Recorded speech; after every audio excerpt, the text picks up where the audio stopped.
episode 391 of Global from Asia, getting so close to that 400 mark. Today we're talking about horizontal expansion, about Europe, Dubai, all over the world. Really fascinating interview. Let's tune in. Welcome to the Global from Asia podcast, where the daunting process of running an international business is broken down into straight up actionable advice. And now, your host, Michael Michelini. It's me in my little studio here in Chiang Mai, Thailand. Back here. It's been really fun talking to listeners. People are enjoying our content. Annie's show was great. Thank you, Annie, last time.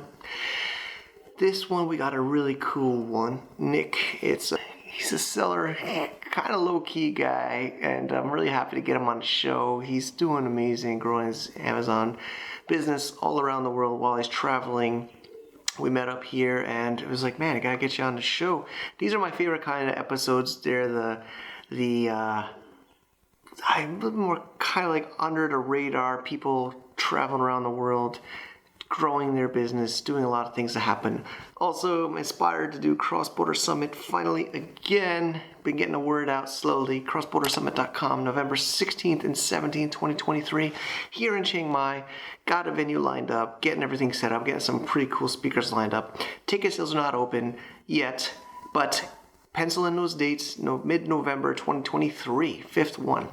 But let's get into the show. See y'all in there. Boom. Are you looking for a cross-border logistics company from Asia to the East and the West? Then look no further. Cross-Better Logistics is a solution for you. From ocean shipping to air freight, from factory to 3PL warehouse, Amazon FBA, and Walmart. Cross-Better Logistics is an experienced service provider for e-commerce sellers and B2B traders on TPS Trade. As a GFA partner level sponsor, let them know we sent you and they'll take care of you. Check them out at www.crossbetter.com today. All right, we're getting up to 400 shows here at Global from Asia. We have with us a friend and listener, and we met in the meetups. Nicholas, and we're here in Chiang Mai in the studio. Got the recording. We were testing some different setups. How you doing today, buddy? Yeah, I'm doing great. Great to see you again. Been listening for a few years now, so thanks for it's listening. fun to actually be on the podcast. So hopefully I can share some knowledge and experience that I've gone through over the years. That's what it's all about, man. That's what it's all about. So yeah, I mean, just a little bit intro for people. You know, you're from the U.S. and how'd you get out here? So originally from New York, and I was living in Korea. That's like where I first moved in Asia. And then later on, when I was getting into the e-commerce stuff, then for real, getting serious about it, I moved to China. Lived in Beijing for a year, and then as my Amazon FBA business was growing, I left my job there, and then my girlfriend's Chinese, so we spent some time in Yunnan, in her hometown.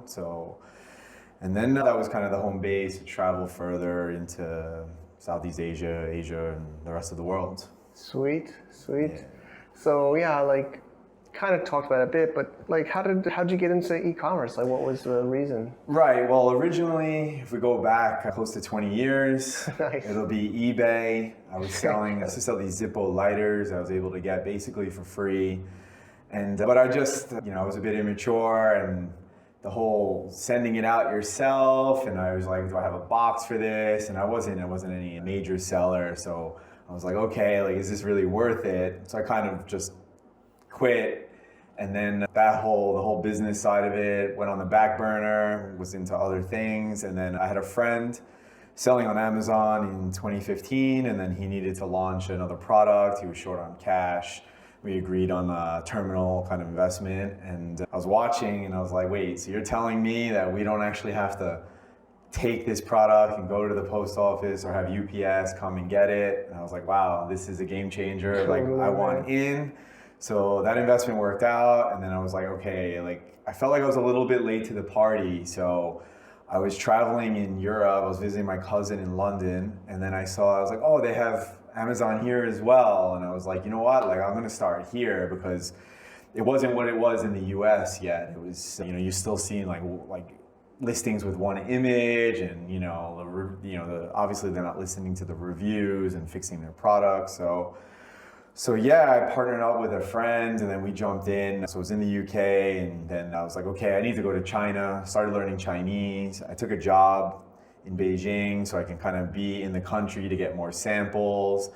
And then, yeah, one thing led to another. Started off as something as kind of I thought would be a side project, side hustle, and then it became a full-blown business. Congrats, man. There's a lot to unpack there. Absolutely. I think the first part was like, I know a few of us, myself too, we started and then we stopped because there was a lot of, like eBay. A lot of us started on eBay and that was a huge nightmare. I mean, man, like eBay, I know it's still around. Actually, I tried to sell on eBay. They closed my account again. I don't even know what I did. It just suspicious activity and they closed me down.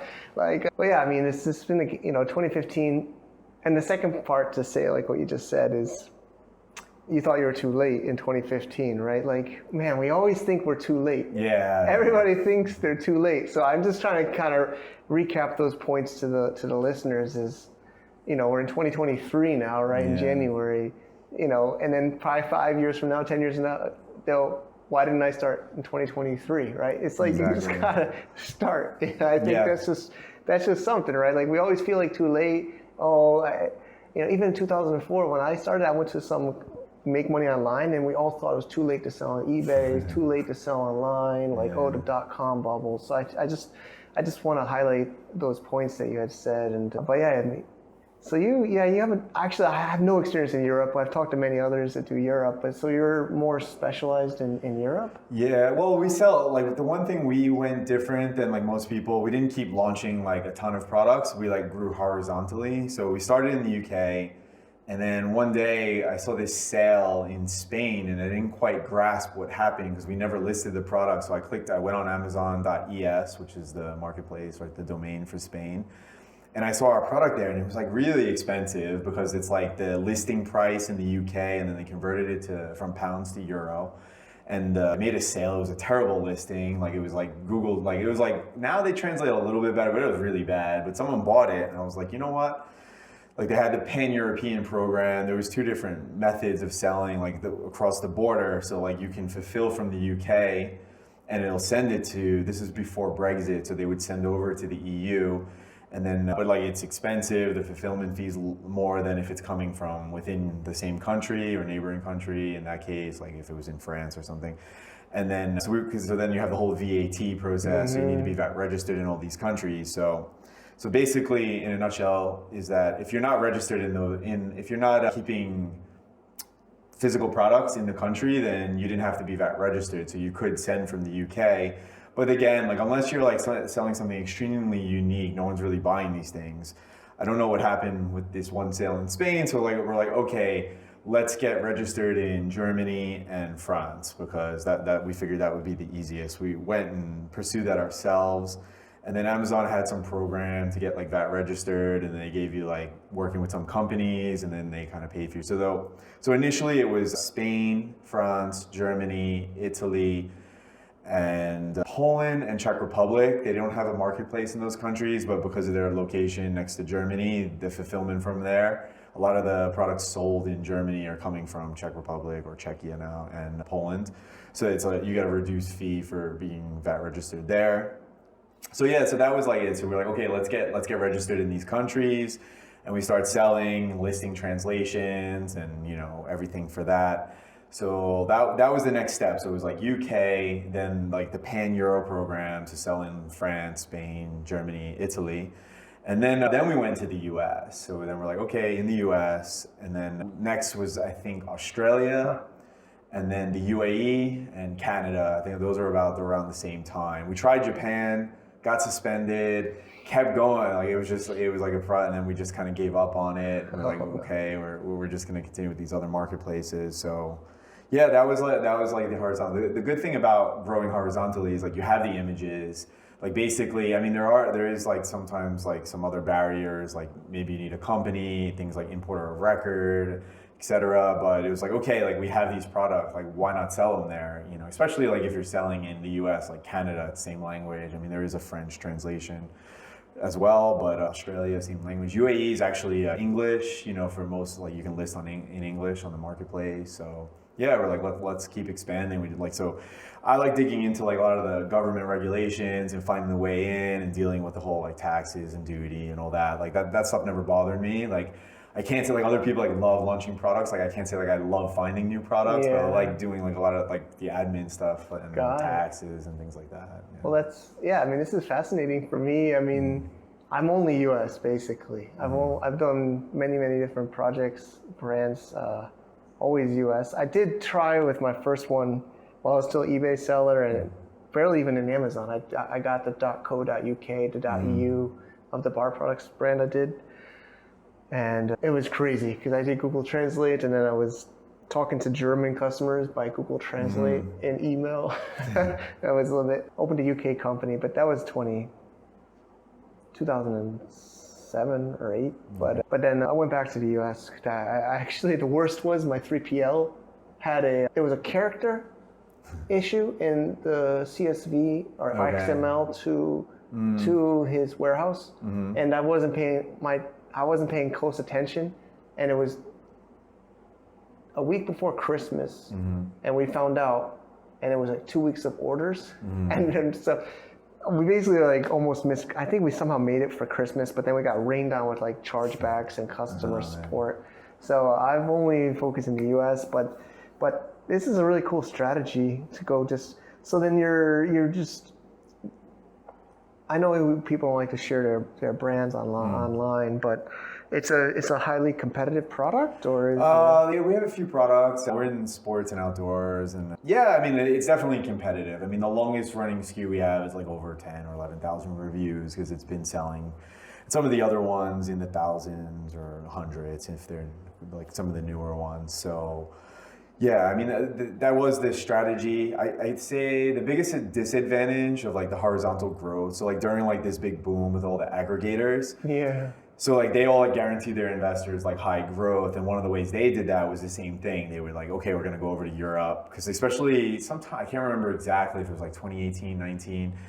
I think around 2018, and the reviews from all over the world was like, now they showed and they merged them together. Because before it was all separate. So like when we launched in the US, we started with nothing. But like when we went to like, I think it was by the time we were in the UAE, it was like, okay, they just started merging them. And then like, okay, we got all these reviews, you know. So if someone's starting from scratch, then, you know, but if you have the reviews, you move over and they come with you. So that makes it easier. So that's what the aggregators were doing. But when they did look at like we came close to selling, and then but then like later on, like some other ones we spoke with, they were like, yeah, like they couldn't find a way how they were gonna like impress their investors because, you know, I mean, say what you say, a lot of them don't have any magical like sales strategy, especially in some competitive field products, and so they're gonna go expand horizontally, and then like they don't have that with us, so like it wasn't as attractive as someone who's only in maybe like your brand, you're only selling in the US. Then they can double or triple sales in other markets, at least the first year, you know. That makes sense. Yeah, what I've learned with selling brands is it's counterintuitive because we as an entrepreneur or business owner think we want to show the most perfect, flawless business someone wants to buy, but actually they want to see problems because they want to fix those problems to make more money. So when I've been just reading Flipper for fun. It's fun. Sometimes I get suckered into a small project, but you read the descriptions, they purposely say like, I don't have time for this, or I'm not good at PPC, or I didn't, you know, like they purposely say something so that the investor sees the opportunity. If they fix that, they could increase the value. But, you know, when we do everything perfectly, we tell them it's totally perfect. But still, I think there is synergy. I think we had chatted before when we met. Of course, scaling of supply chain and other synergies. But of course, I've noticed a lot of aggregators would do the horizontal to grow because a lot of sellers don't do the horizontal until later. Because like, yeah, there's ways to grow, right? Like most add new products. Another way is to increase the repeat orders, somehow that's harder in, I don't know, I mean, the subscribe and save, I think. But that seems like a dream because then you're just getting recurring. Yeah, it would depend on maybe if you're selling something like supplements or maybe skincare, then you can get this surprise. If you're selling something like someone buys like once a year or once every 5 years, then it's going to get a bit more challenging. Yeah, I mean, some of the other ways that we did, so like I was saying, I moved to China, and like I was talking I originally found the first supplier on Alibaba, like most people. And then I wanted to visit the factory because I was there. And then like I was like talking to who I thought was my factory in Nanjing. And then the guy's like, okay, I need to meet you. I'm like, yeah, well, I'll let you know if I'm going to be there. He's like, yeah, but I have to travel there. I'm like, what do you mean? Like, I'm just going to show up to this address that I see on your, and he's like, no, it's like 3 hours away. I'm like, who puts a factory 3 hours away from their office? Then my light bulb went in my head. And then I sent my girlfriend over, got the contacts, we cut out the middleman. I mean, like this cut the cost almost in half. In half. Yeah, it was huge. And then like it was just little things. Like we were paying maybe like 30 cents or something, 40 cents for packaging, and then like we got that as well on top of 15 cents, like for like 15 instead of 40. Little things, and then like working directly with like Chinese freight forwarders in the beginning and stuff like that. There was other ways to find money and save money. So yeah, you can. There's definitely different ways, but like trimming the fat, you can definitely save money, which puts more profit, helps with the margins. But again, like if you are looking like on an exit, they see all this like, well, like you're like, oh, I want to be the perfect businessman, and then like, well, you've optimized this, so we don't see as much growth, you know, and then maybe they're less interested. So it all depends. Yeah, I think you could always find you gotta, I think, find some kind of a story of something that they could do better, or some opportunity, or products they could add. You know, in my experiences, sometimes say, I have like 5 ASINs, I just don't have money to launch. You know, I have this product research, they're ready to go, I just don't have money. Because the aggregators, especially, they have money and they don't have brain. No offense to anybody, but they don't want to use it's actually hard to get creativity, right? So if you can show them you have this creative backlog of product, or products that you launched before that you didn't have money to keep in stock, I've seen that. That's some other tactics. But yeah, I mean, we've said it a lot on this show. Build a relationship with the supplier, or come to China, or go to meet your factory. It's mind-blowing. The borders are just opening today. Sunday. Today, the borders of China just opened. I saw the articles online. You know, love relationships have been rejoined. You know, we can go back. I can go meet some factories and friends. So that's going to create a lot more opportunity. But yeah, I mean, meeting them and of course, or finding out if they're the sales, or sometimes they say they're the sales department. Yeah. I mean, I don't know why he didn't say that to you, because sometimes they say they're the sales office. Yeah, I mean, whatever it may be. But then when my girlfriend was there, and then there was a guy there, and then she's like, oh, like, is this your factory? And he's like, yeah. And then someone in the factory was like, no. And then like, you can see they don't even know each other. Like there was this disconnect. So it's funny. I mean, in other times though, it can help if they're not charging you like, you know, a 50 or 100% margin, but like there is like value in them, you know, they can help you out a lot. It just depends on the relationship. You know, or if you can develop a team and people working for you who are Chinese and they can handle that, then that's another way, you know. Yeah, I mean, there's a lot there. I mean, there's trading companies and there's like sourcing agents. Yeah.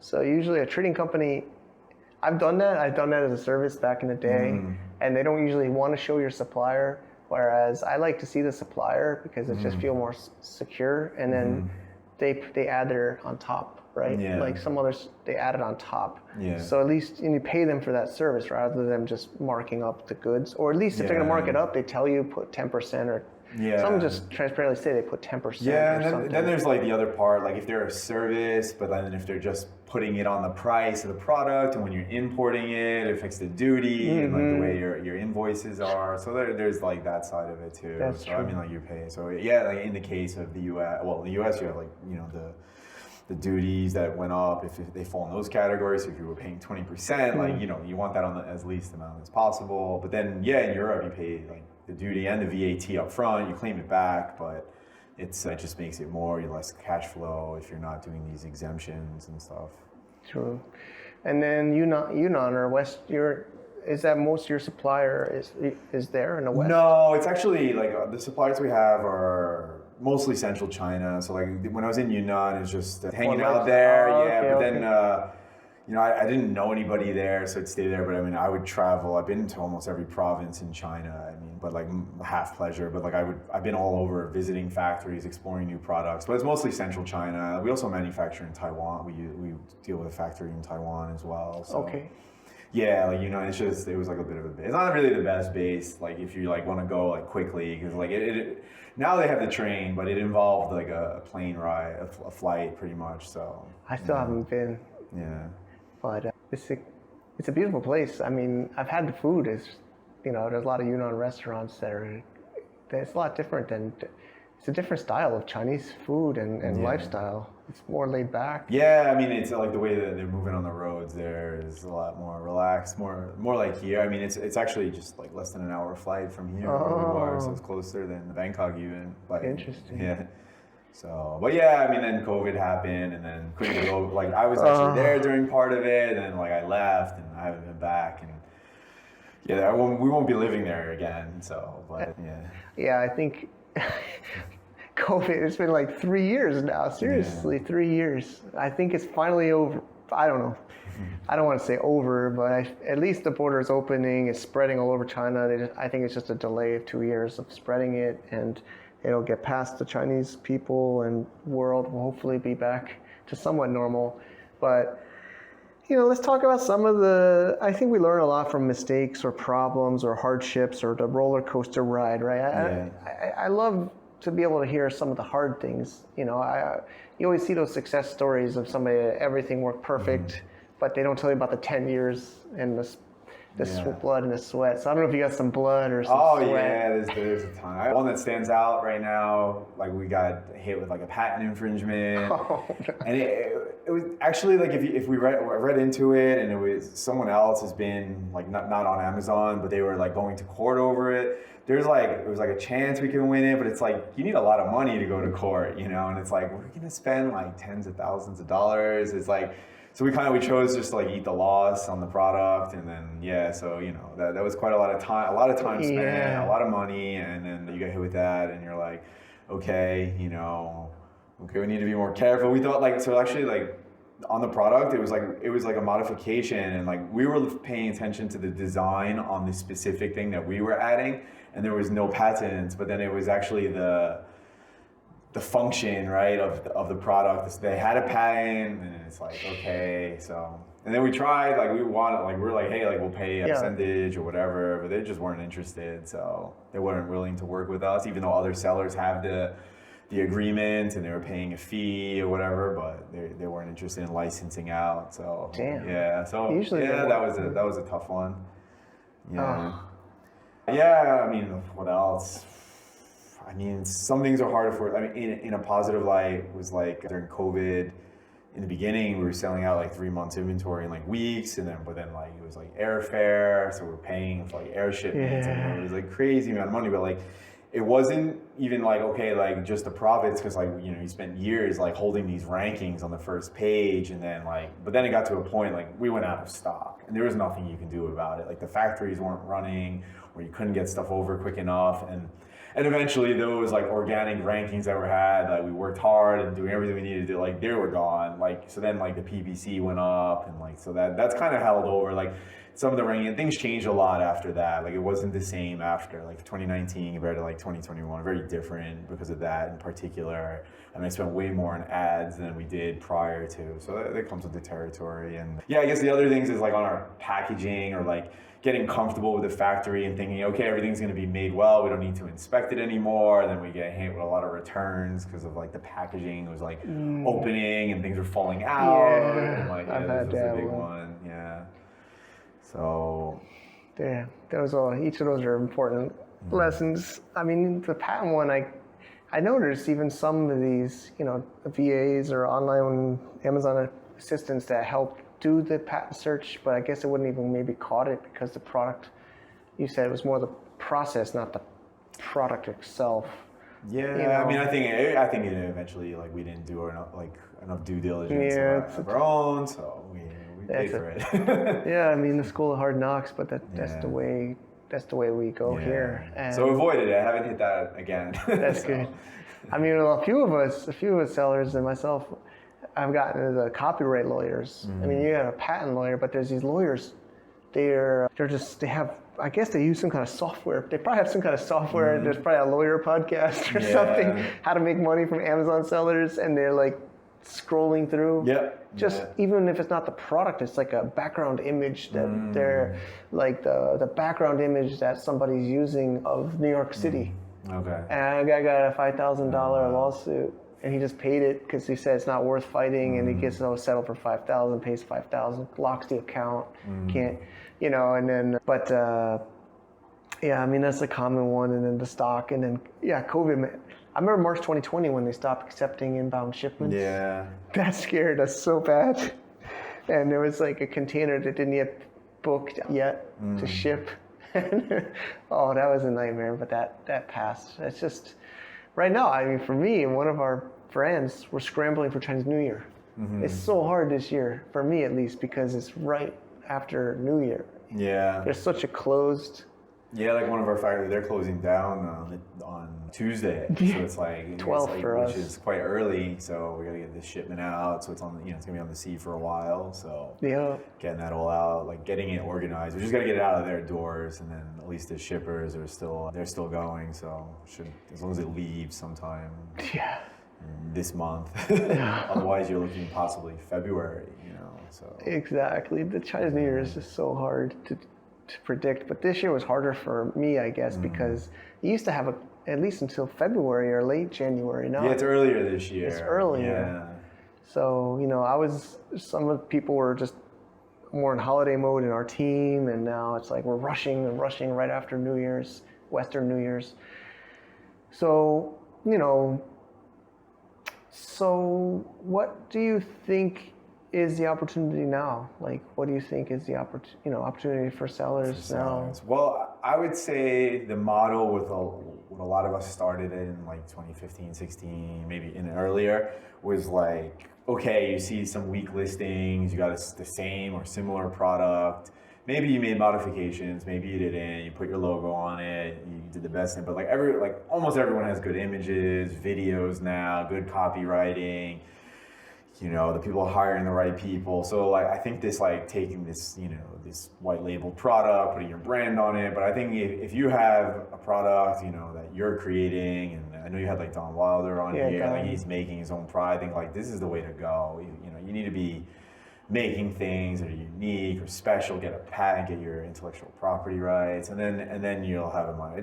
I don't know if I can say it's dead. I mean, I'm not launching anything with this model anymore. We have our few SKUs and they're going, and the only thing if and when I sell the next physical product would be if I have a patent or something unique, and it's not as easy for other people just to jump on and copy the same thing, because it's tough. I mean, the thing before with reviews, as far as reviews, I've launched products with 0 reviews. True. We built up slowly now, so I'm not so concerned. I wouldn't be so concerned about that.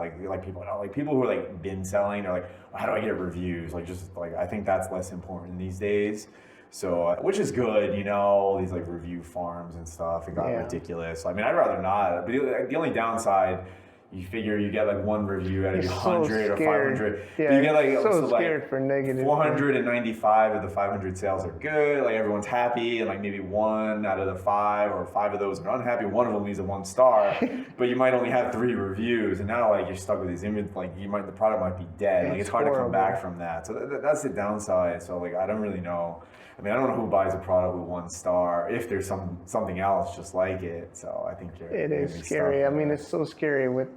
I agree. I mean, we've been launching a lot. We have the the Excalibur Brothers brand, and we have a factory here in Thailand we're working with.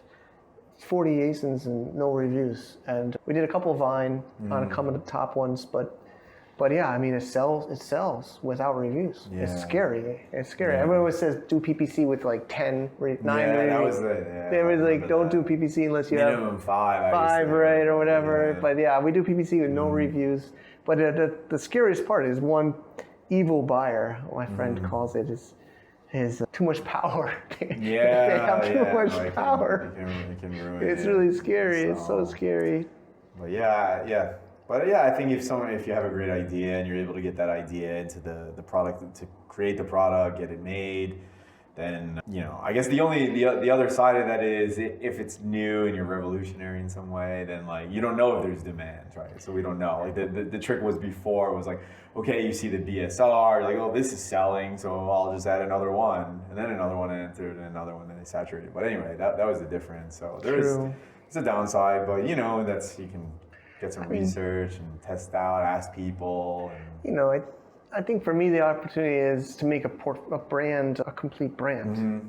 I mean, a lot of sellers, no disrespect, I respect the hustle, but they do one ASIN, right? Yeah. And of course they do private label, they make a brand, but I know it's hard to build multiple products, but I think you kind of got to show a complete package, and hopefully there's cross promotion opportunities within those products.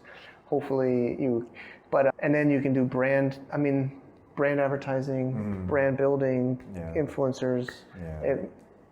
But of course that takes more money and more time to have multiple products. Yeah, I mean, if you can drive the traffic, you have an audience, you have someone or some people elsewhere who are going to come and buy, then you have another advantage. So I know a lot of people who are putting a lot of time in the content and things like that, so they can have this audience, let's say, and to sell to. So if you have a brand, definitely, if you have good quality, I mean, if you get to the factories and we had some problems. I mean, we went to the factory, we're like, look, we got to improve this. Sat there with their engineers and made it better. I mean, I don't know if it's much better than competition, but we were having problems specifically with our product. And I was like, okay, some people, they're just gonna leave it, you can't do that, right? So, I mean, there's always some fire to put out or something like that. So. Yeah, product business. I mean, every business has, but product business, you have to have a quality product, obviously. I mean, it's obvious, but it's now more than ever. But I mean, another way, you got me thinking about Europe. I'm always scared about the VAT and the complications, but what do you tell your friends or tell sellers looking to go into Europe? I always say you should do it. I mean, the scary part of the VAT and that, but it's not you don't have to do it yourself. So what we started off using a company, and they weren't doing it correctly. One day I started digging through their work, and with spreadsheets, I'm pretty good with numbers and in accounting. So I went over, and so basically we started doing our own VAT for a few years, and so then we were finally we want to automate it for ourselves because we're using spreadsheets. There's still room for human error, so we're going to automate this, So we hired the developers, and we're like, okay, I'm sure other people would like to use this because the VAT compliance is expensive. You can get some kind of intro with Amazon maybe, but generally the average seller, if they're doing all the pan-Euro countries, they're probably paying between $500 and $800 a month. So we've created this software where you just put in the Amazon CSV and it'll spit out the returns for you. Now, unfortunately, it's not that easy. It's you still have to register in each country or get registered. And then you have to file, but some countries, they don't allow you to file. UK is the easiest, and then Germany is actually pretty straightforward. You can do it yourself. A few of the other countries, you have to have a local partner. So we have this network of accountants we work with. But my recommendation, if someone wants to launch in Europe, UK is the easiest. One, because of the language, it's in English. I'm assuming we're talking about English speakers here. And it's easy, and it's just it's a less bureaucratic than, let's say, Spain. So you can get your own VAT number. It's all in English. If not, you can get someone else to do it. And then you can do the returns yourself as well. And now the part is if you do 5 sales, it's easy. But once you start getting into even 100, it's a little bit more complicated. So that's basically what we created the software for. So there's most people don't know how to do it. I mean, majority, even a lot of accountants. So you just put it in and you'll get the numbers you need, and then exactly in the format that you would file it in. So it's make it a lot easier, a lot more cost effective. We'll be cutting costs drastically. We should be launching hopefully within this month, and then we're hoping to change the disruptor here, so people can actually expand there if they want to, if they're already selling there, cut back on costs, Okay. They're spending a lot of money, so. That sounds great. Yeah. Maybe it's not a little bit more specific question for me, but maybe somebody listening. So I think, I have a few different brands with different companies. Mm-hmm. Would I have to register a company? I know you can do VAT from I know Hong Kong. Should I have a company there? Should I have a company for each brand or company that I'm selling for? Or should I use one company for my Europe? Right. If I'm making sense you here. can sell. So the thing is, the one thing that I find a nuisance with Amazon, so since the UK left the EU, you have like, it's like the North America, right? Canada, Mexico, and US are all under the same account. So you'll have one company for like both UK and EU. If you have multiple brands, I mean, like you don't want to have multiple companies selling within Europe because then you're adding more costs, registration, like you're talking about tax filings. I mean, if you have, for example, a US LLC or Hong Kong company, you can easily sell in Europe. Like there's no problem. There is an issue with like the importer of record or declarant. So if you don't have a company in the EU or in the UK, like technically you're supposed to, but like again, there's solution. We have something for that as well. Cool. Like so, if people need an IOR or declarant, they can get it done, and we take care of it. Awesome. Because we had the UK company selling in Europe, and then when the Brexit happened, so then we had to deal with that. So we've had a couple different companies in the EU to handle this, like that we started to do this. So we do it for ourselves, and we offer this service for others as well. Okay. And then, so I'm selling in the U.S. I'm buying from China, manufacturing China or Asia. Mm-hmm. So now, of course, I would just send some. You wouldn't send an ocean to Europe, right? You'd probably airship or. If you're big enough to do ocean. If you're testing the market, you have obviously you can do air freight, the most expensive. The other option that it doesn't exist in the U.S. is the train. So the train is like somewhere in between. It's not as cheap as the ocean, but it's quicker, but not as quick as the plane. So we've used it before. Sometimes it's been beneficial. Like we have regular sea shipments. Right now, like the latest, we started using Amazon Global Logistic. Yeah. It's going in through Rotterdam. But before we use Hamburg and Germany. But yeah, we send directly from China. If you're like just testing the market, it depends I guess on the size of your product, the volume. Maybe you want to test the market with an air shipment.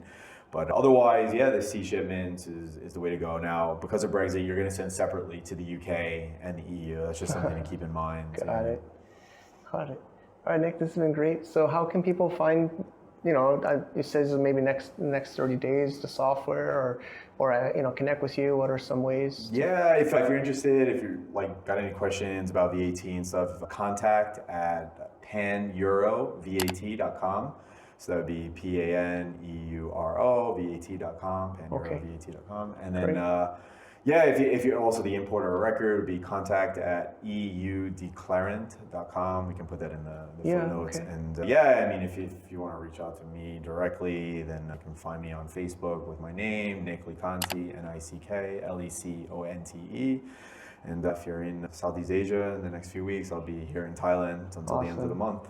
Awesome, man. Really great to have you, Nick. Yeah, thanks so much for letting me happen. Yeah, appreciate it. And thank you to our sponsor, our returning sponsor, Mercury.com, online bank. Well, it's a real bank, but you can do it totally online for US.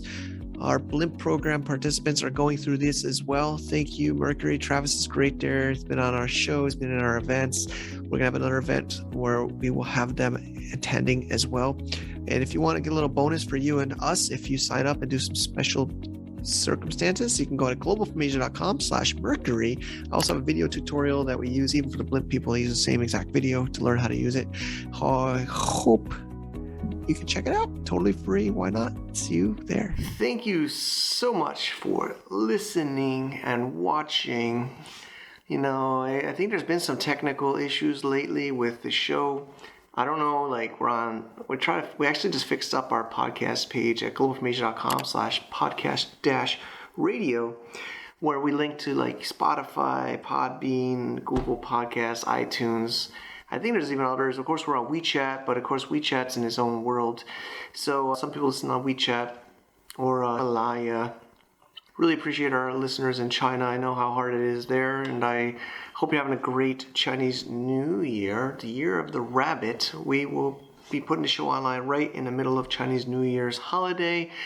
Basically, for those that don't know, 2 or 3 weeks, China's closed, and for this year, it's kind of mid-January till early February. But we're still rocking here. Thailand's normal. Of course, there's a bunch of Chinese New Year stuff around. I think there's been fireworks shooting off already. But also about the show, about Nick, thank you for sharing. We are also learning. I'm studying about Europe. I'll be honest, I haven't done too much there since my eBay days. I had an eBay UK account and a UK company, and I sold in Germany, but I mostly still in the US. But I think we're going to grow horizontally a little bit. I don't want to promise, but I'm studying. I was already talking to Nick.